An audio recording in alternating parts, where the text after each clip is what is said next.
Բարև ձեզ, Ստեփան Գրիգորյան YouTube-յան ալիքի մասնակիցներ։ Ողջունում եմ ձեզ բոլորիդ։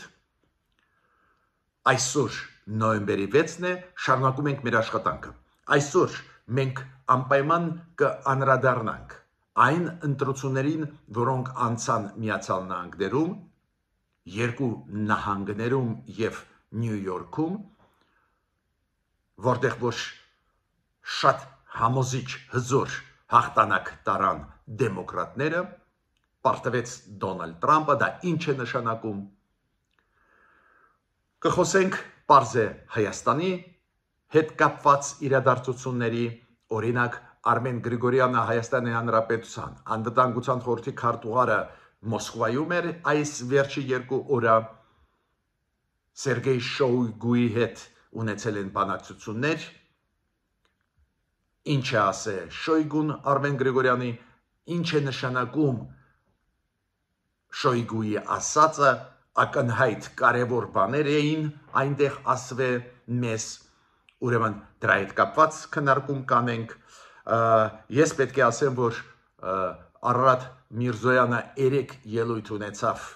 Օրբելի ֆորումում, հիշում եք վերջի երկու հաղորդման ժամանակ ես անդրադառնում էի այն մեծ կոնֆերանսի, որը Օրբելի կենտրոնը կազմակերպեց Հայաստանում, շատ կարևոր, տասնյակ երկրներից հայտնի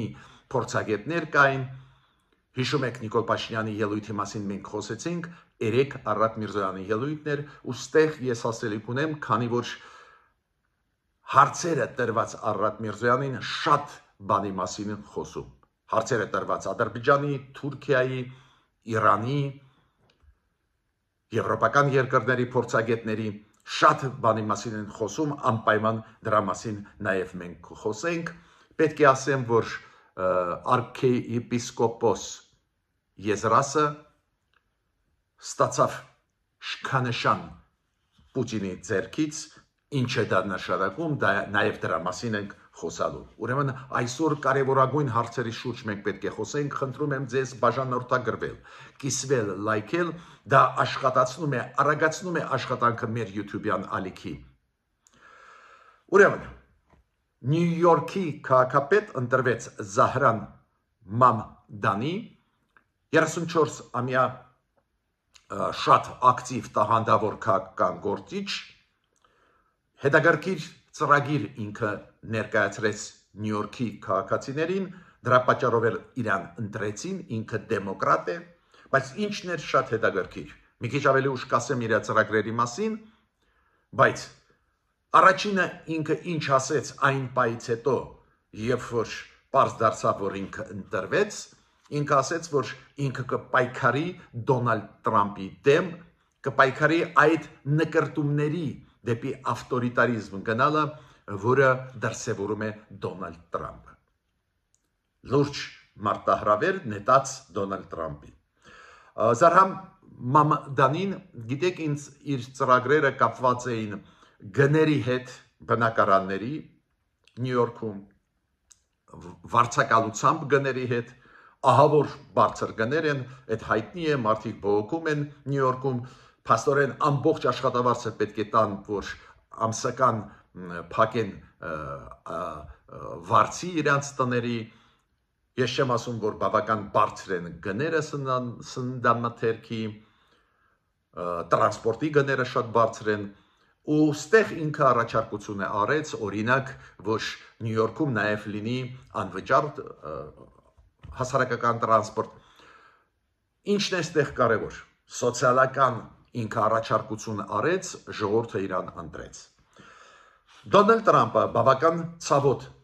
ընկալեց այդ պարտությունը հենց Նյու Յորքում։ Պետք է ասեմ, որ 3 առաջորը, նոյեմբերի 4-ին ոչ միայն Նյու Յորքի քաղաքապետ են ամերիկացի ընտրում, նաև Վիրջինիա եւ Նյու Ջերսի նահանգները նահանգապետեր ընտրում էին։ Ուստեղ էլ պարտվեց հանրապետական կուսակցությունը նոր սերունդը քաղաքական գործիչների, դեմոկրատների ջախջախիչ պարտությանը մատնեց Դոնալդ Տրամպի թիմը։ Բայց Դոնալդ Տրամպը շատ ցավոտ ընդունեց հենց Նյու Յորքում պարտությունը իր, ու ինքը ասեց, մենք այդ հարցով կզբաղվենք, մենք ստեղ հարցերը կլուծենք, Մենք նույնիսկ սուվերենությունը կորցրեցինք այս ընտրություններից հետո, ես ճիշտ ասած չեմ հասկանում ինչ նկատի ունի, բայց Դոնալդ Թրամփը ասաց, որ shutdown-ը իր դերը խաղաց այդ պարտության մեջ, բայց ես ուզում եմ նաև գումարել երկու գործոն, որոնք կասկած ես չունեմ խաղացին։ Նու առաջինը Նյու Յորքի նոր քաղաքապետը սոցիալական ոլորտի հետաքրքիր առաջարկություններ արեց, դա է պատճառը, բայց ելի կան երկու գործոններ։ Եթե դուք հիշում եք Դոնալդ Թրամփը մեկ անգամ չի, որ խոսացել է այս վերջի 10 ամսվա մեջ իր նախագահ լինելուց, շատ է խոսացել դրա մասին, որ ինքը իրավունք ունի երրորդ անգամ ընտրվել։ Այսևի բարեր ասել Միացյալ Նահանգներում, որը ունի լրջագույն ավանդույթ ժողովրդավարության հետ կապված, որտեղ որ բաժանումը իշխանության թևերի շատ հստակ է ու այդ մեխանիզմը աշխատում է, ասել այս դեպի բաներ իրոք շատ վտանգավոր է, բայց Դոնալդ Թրամփը քանի որ կրեց մեծ առավելությամբ, ինքը մտածում էր, որ ամեն ինչ իրան կարելի է։ Հիշում եք այն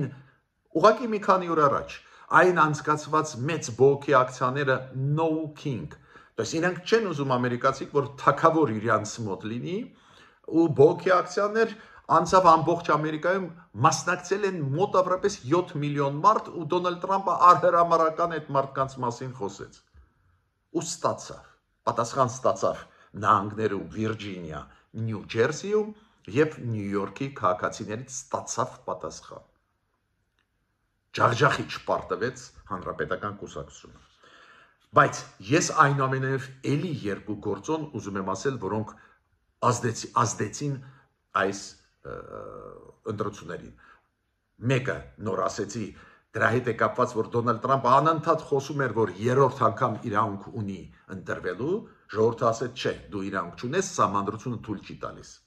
Ավելին Դոնալդ Թրամփի թիմը հասկացավ, որ դրա պատճառով էլ ինքը կարող է պարտվել, ու եթե դուք հիշում եք, ուղղակի 4-5 օր առաջ, 3 օր առաջ ես ասել եմ, միջև ընտրությունները նոյեմբերի 4-ի, Դոնալդ Թրամփը ասել, չէ, ես երրորդ անգամ չեմ պլանավորում գնալ։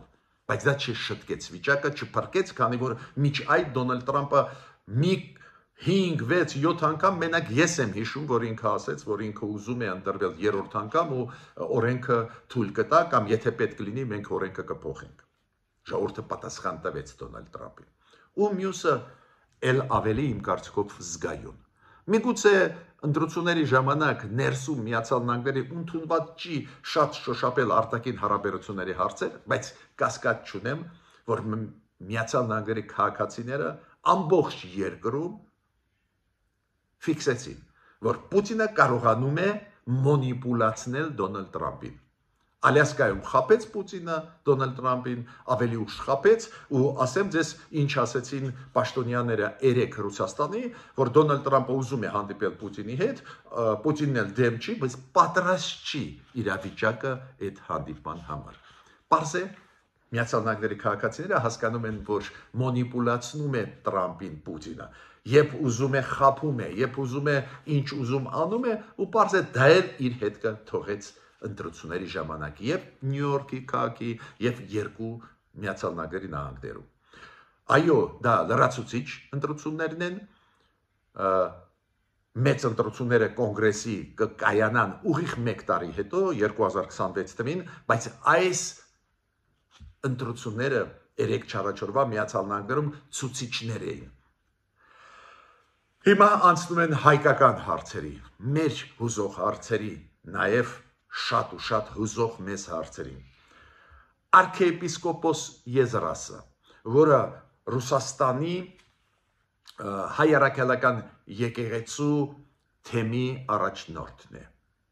եղբայրն է Գարեգին II-ի։ Ինքը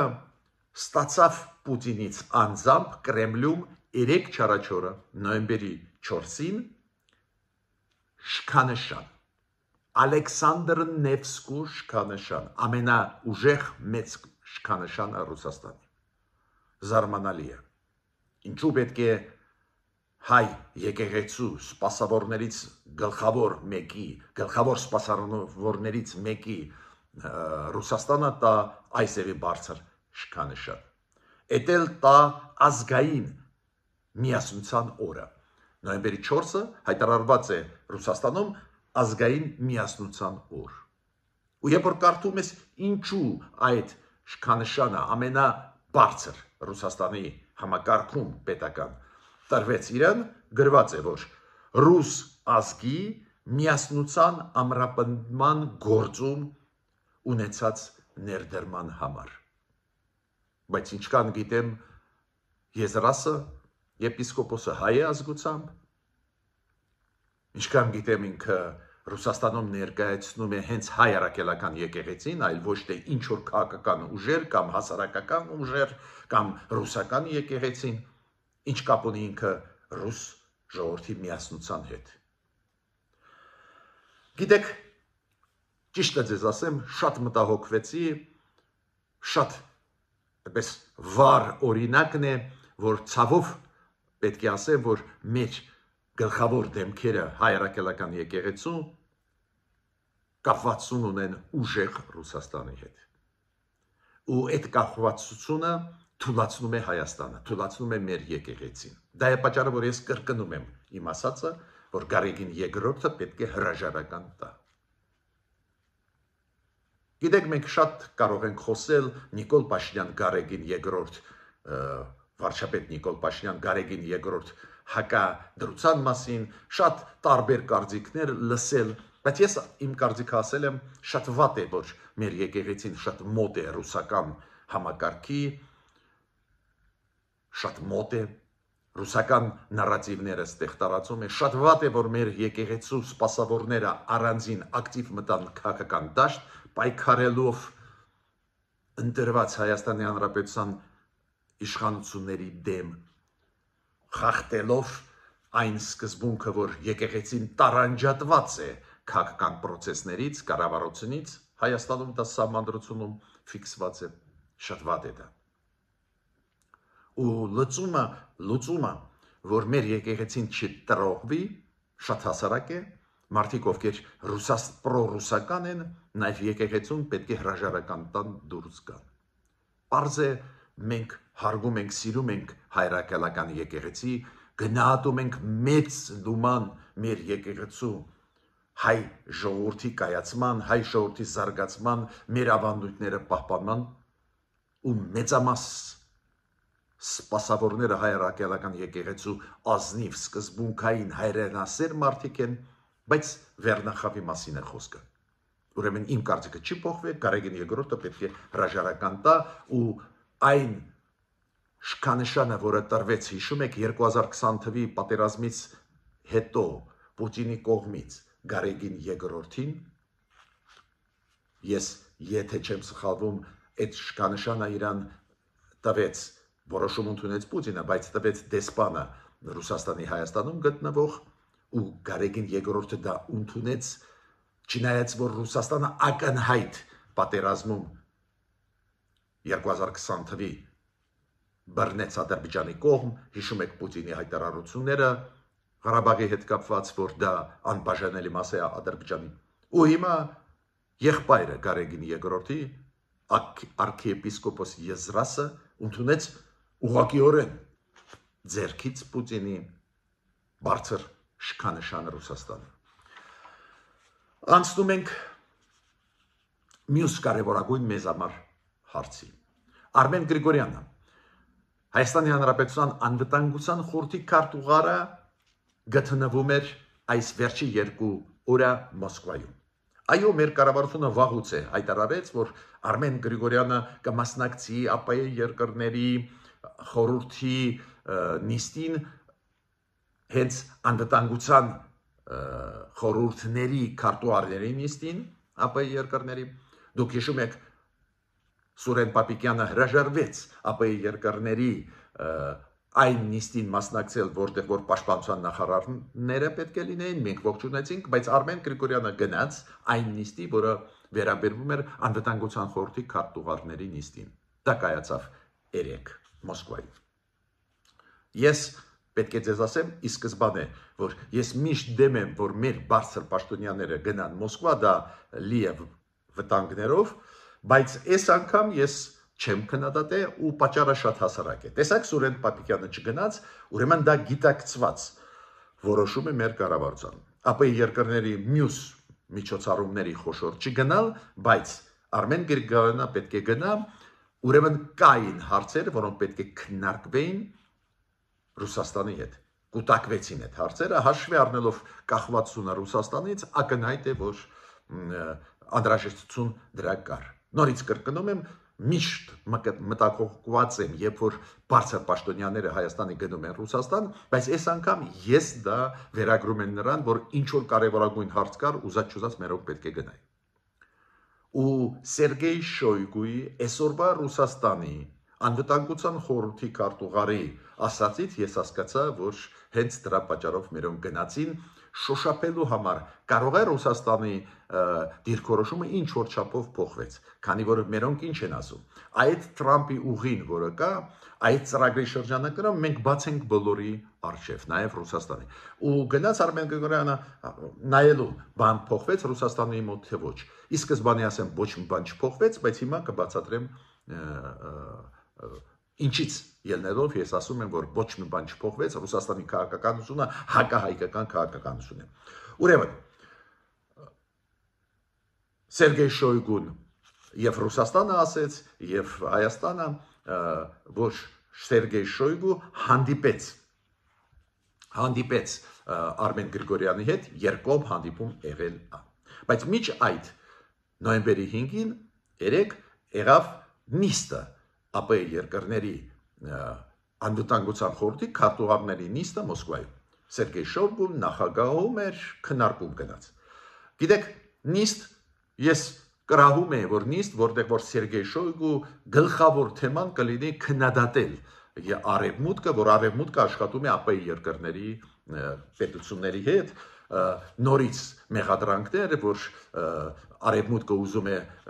կոպիտ ասած գրավել ԱՊ երկրները, Ռուսաստանից փոկել եւ այլ եւ այլ։ Ու խոսվում էր դրա մասին, որ պետք է դրա դեմը առնել։ Դա է պատճառը, որ պարզ է բավական ծանր վիճակում են գտնվում մեր տիպի երկրները, օրինակ նույն Հայաստանը կամ նույն Ղազախստանը, որոնք ներկայացուցիչներ ուղարկում են, բայց բազմավեկտոր քաղաքականություն են վարում։ Ուրեմն այդ ասածը Սերգեյ Շոյգուի ոչ մի կապ չունի մեզ հետ։ Ասենք ասել, որ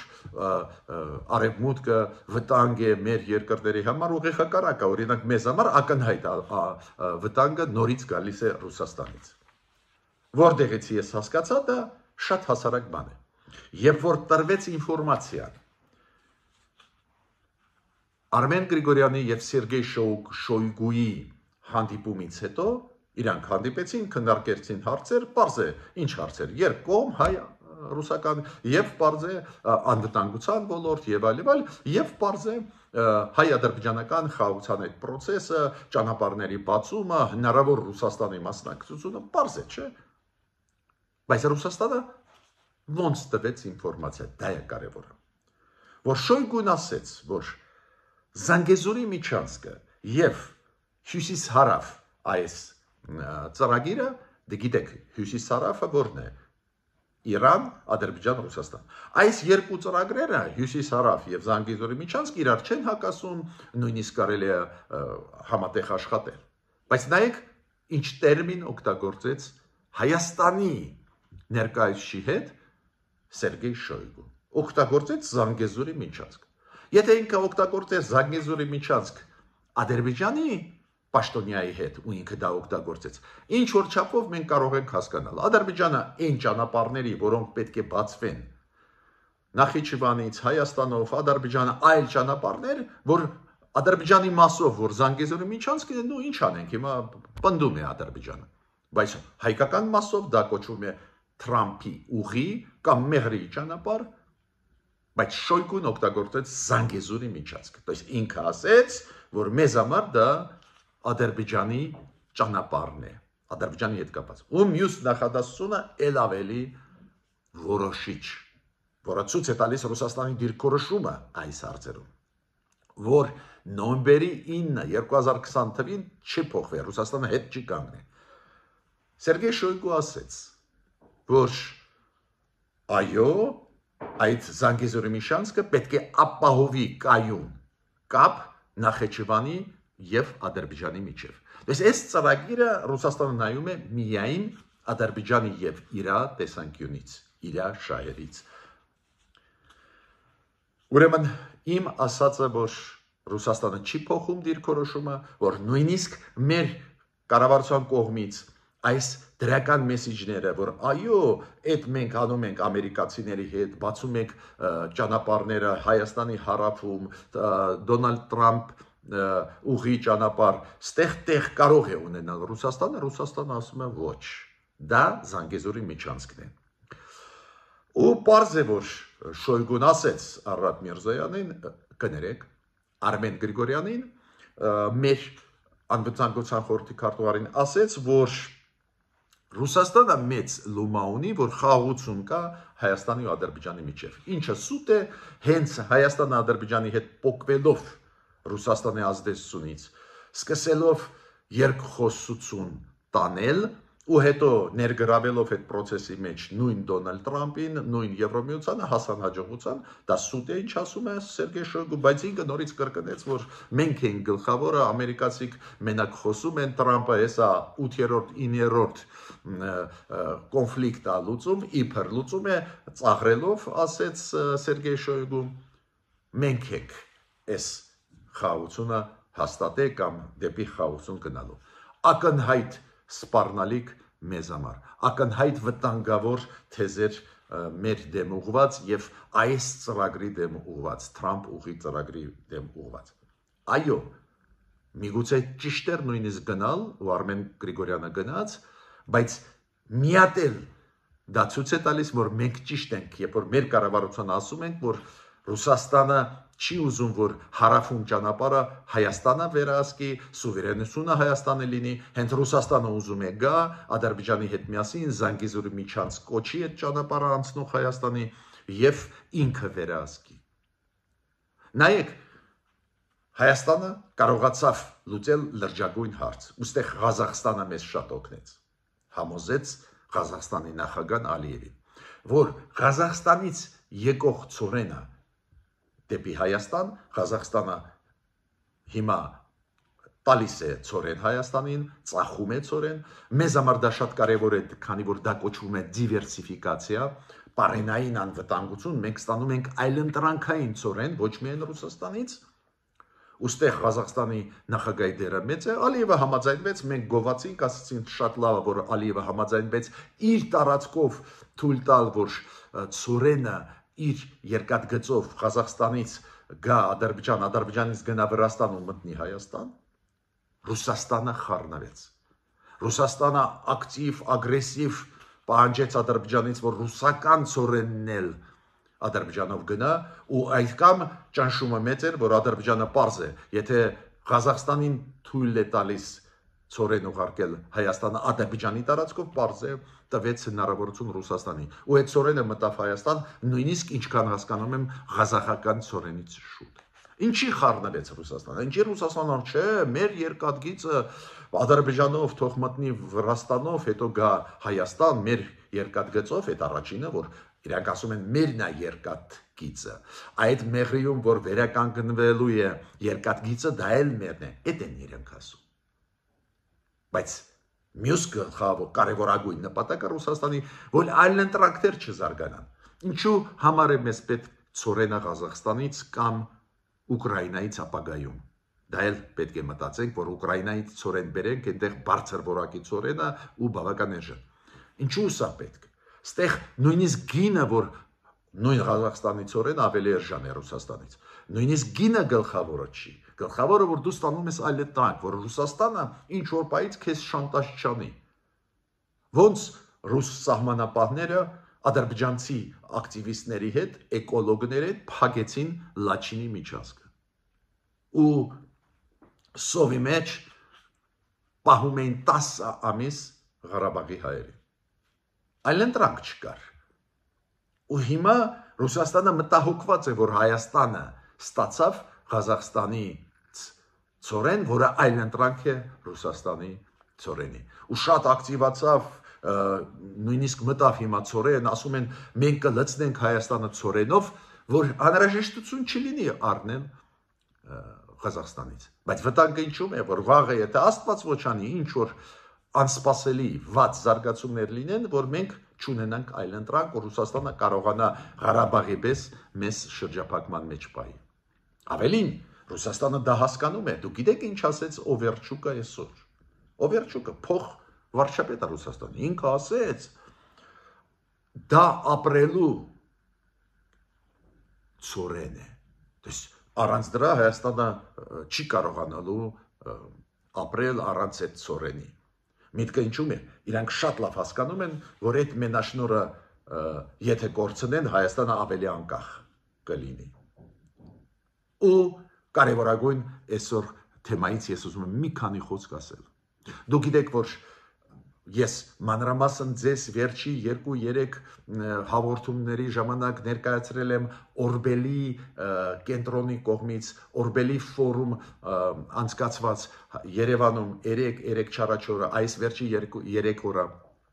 այնտեղ մեծ թվով փորձագետներ ես հրավիրված էի դալիճում էին երբ որ Նիկոլ Փաշինյանը ելույթ ունեցավ երբ որ Արարատ Միրզոյանը ելույթ ունեցավ տարբեր սեսիաները մասնակցել եմ հարցեր տվել եմ շատ մեծ ֆորում է մեծ process է գնում Ադրբեջանից Թուրքիայից Իրանից տարբեր այլ երկրների Չինաստանով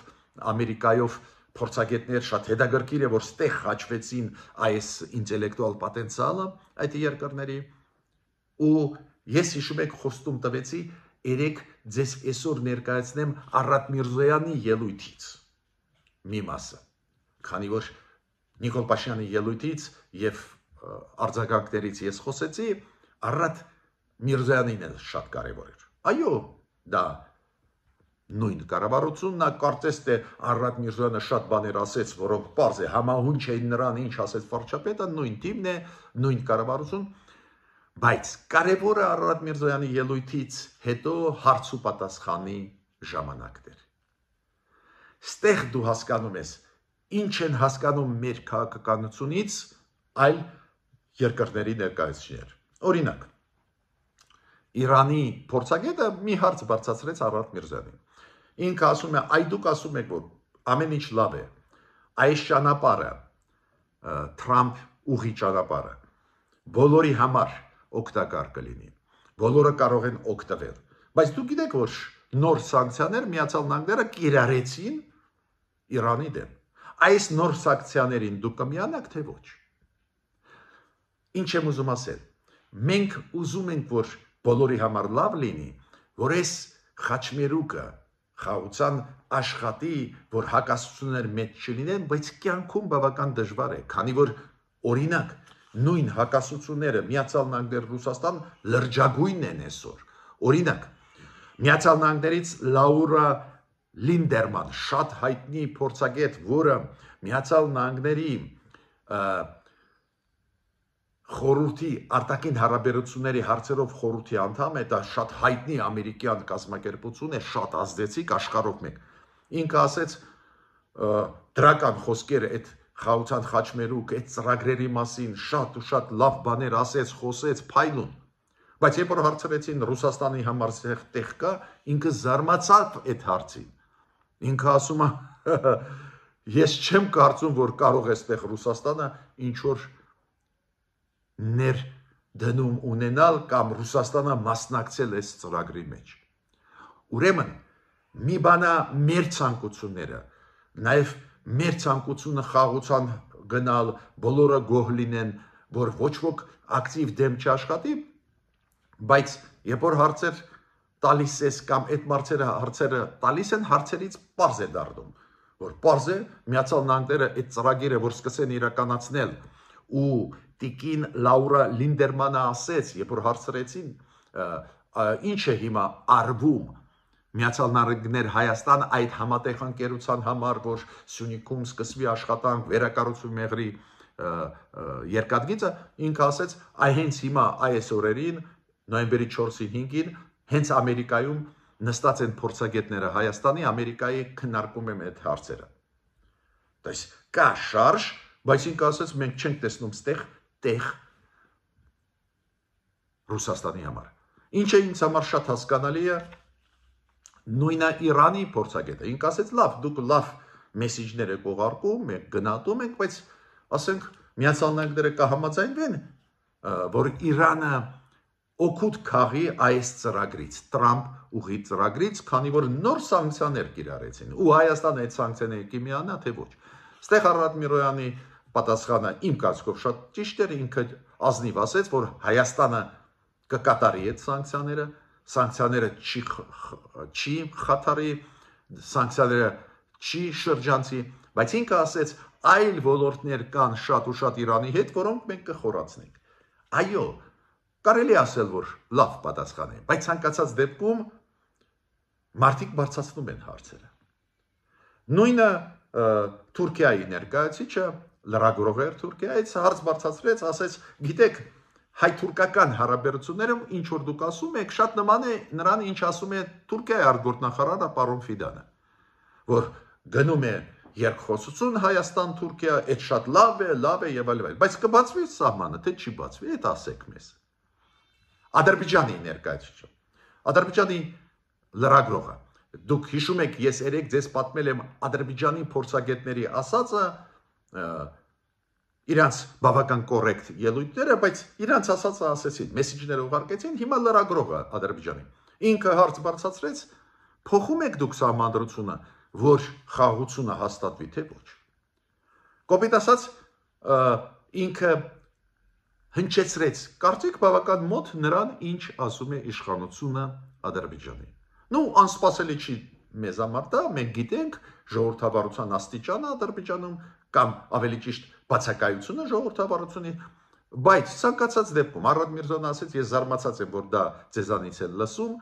քանի որ դա մոտ է Ադրբեջանի իշխանություններին, կարծես թե մի քիչ պետք է տարբերվեր, բայց Արարատ Միրզոյանը այն ստանդարտ պատասխանը տվեց, որը մեր կառավարությունը տալիս է, ու ես համարում եմ դա սպառիչ է, բայց չեմ կարկանի, դուք գիտեք որն է, որ մեր սահմանադրության մեջ ոչ մի վտանգ չկա Ադրբեջանի տարածքային ամբողջականության համար։ Այս հարցերը շատ կարևոր են, քանի որ հարցերից դու հասկանում ենք ինչ է հուզում այն մյուս կողմերին, ում հետ մենք ուզում ենք աշխատել, ում հետ մենք բաց ենք աշխատելու, լինի դա Ադրբեջանը, Թուրքիան, Ռուսաստանը, Իրանը, Հնդկաստանը, օրինակ Հնդկաստանի փորձագետն էլ ասեց, այն ծրագրերը Հնդկաստան, Իրան, Հայաստան, Հյուսիս-Հարավ, այս ծրագրերը ինչ վիճակում է, դες շարժ կա, ասենք Բանդարաբասի նավահանգստի հետ կապված Հայաստանը ինչ որ քայլեր անում է, այս ծրագիրը նաև կարևոր ծրագիր է, դա Թրամփի ծրագրի հետ առնչություն չունի, բայց մեր հյուսիս-հարավ ծրագիրն է։ Ուրեմն ինչու ես այդպես մանրամասն դրա մասին խոսում եմ,